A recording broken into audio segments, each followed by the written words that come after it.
Welcome to the Numerology and Astrology for October 25th, 2021. If you add all those numbers together, you get the number 13, and if you add the 1 and the 3 together, you get the number 4. The negative side of the number 4 is a type of discontentment. While the number 4 wants perfect balance, neutrality, and inner peace, life is rarely in that divine place. Especially now, our world is not neutral. That makes a type of discomfort that can eat away at those most sensitive of places. My phrase that I remind myself constantly is that peace is an internal state, not an external circumstance. We can find peace and let go of the mental conflict when we learn to surrender into this moment and accept life as it randomly flows. I find it is about acceptance. Sometimes my mind tries to find reasons, excuses, and justifications for why things are happening. I know from experience this never goes in the direction that will bring peace. It usually allows me to go into blame instead. I find I cannot avoid the truth of my choices or actions ever. I learned that by making those mistakes, I learned to pay more attention to little things when big things go off kilter. Ownership of all of our actions is the basis for peace. When I own up to my mistakes and actions, it allows me to accept my failures and make necessary changes. Refusing to accept failures and those crucial lessons along the complex patterns of karma only allows us to remain stuck in the denser places of consciousness. That ends up putting me in a small dark room with no way out except that door labeled acceptance. The astrology today. The moon is in Gemini until later this evening. That gives us a bit of enthusiasm and support to make those ideas have substance because of Jupiter and Mars connecting with the moon. Be supportive and give others your faith and belief in them that they will be able to accomplish their goals. Perhaps in their sharing, you might have an insightful idea that makes what seems impossible possible. Uranus and Venus will biquintile, and that will help us appreciate the individual and unique qualities of others. Mars and Neptune find very original and creative ways to express the next shift that is arising. It is best to not take things from a confrontational approach, as a more personal and sensitive engagement is being asked of us. This evening, the moon goes into Cancer, and it will connect with the sun-moon trine, showing us the doorway to those places inside that want to have a life with great meaning and depth. My quote for today: "The rain howls outside. It is a wail that Mother Earth cannot hide. The water pours down from the darkened skies. The forces of nature refuse to compromise. We forget that rains are a renewal to baptize. Those who forgot who is in charge need to realize that we are just here for a short time. Nature tries to show us this new rhythm and rhyme." And my blog for today.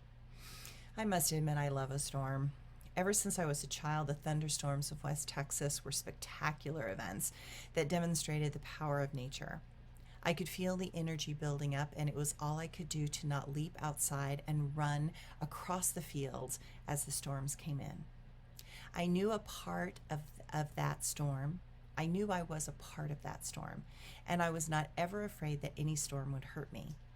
I have stood at the edges of canyons in Utah as purple lightning struck the cliffs all around me, as I screamed with the storm in excitement and enthusiasm.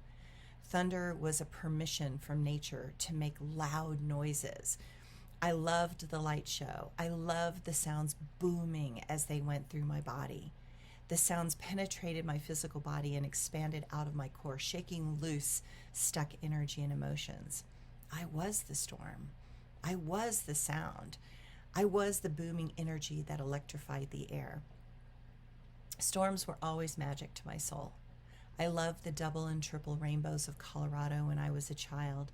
I believe that rainbows formed when two people truly fell in love and nature wanted to celebrate with a spectacle of color, light, and sound. I love the geography of places like Machu Picchu because the rainbows formed there almost every day. The moist air from the jungle hitting the cooler air of the high glaciers made displays unlike anything I have seen anywhere else. Many years later, I was learning the Mayan astrology symbology, and I was surprised to discover that I was, in the Mayan astrology, a polarized white storm.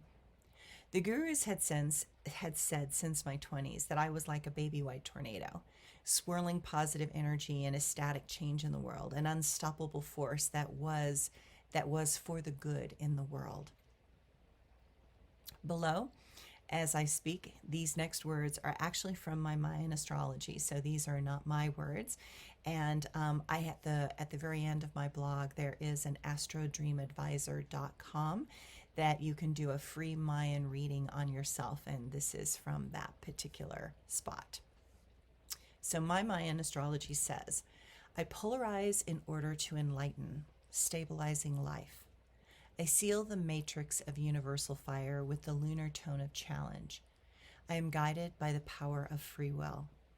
I am the crown of creation infused with the blueprint of solar mind. I am a God seed, the reflection of cosmic consciousness. I am love made visible.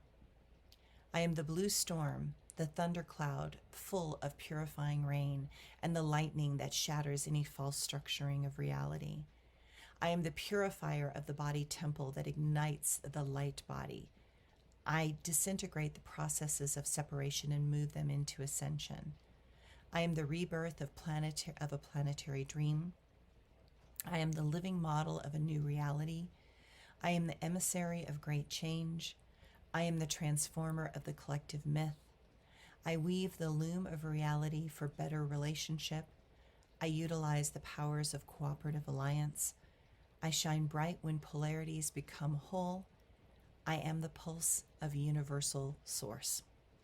So, and again, at the bottom of my blog, you'll find, http://www.astrodreamadvisor.com/free_Mayan_readings.html So, there you go. I hope you have fun discovering your own Mayan astrology. Bye, everyone. Enjoy the storm.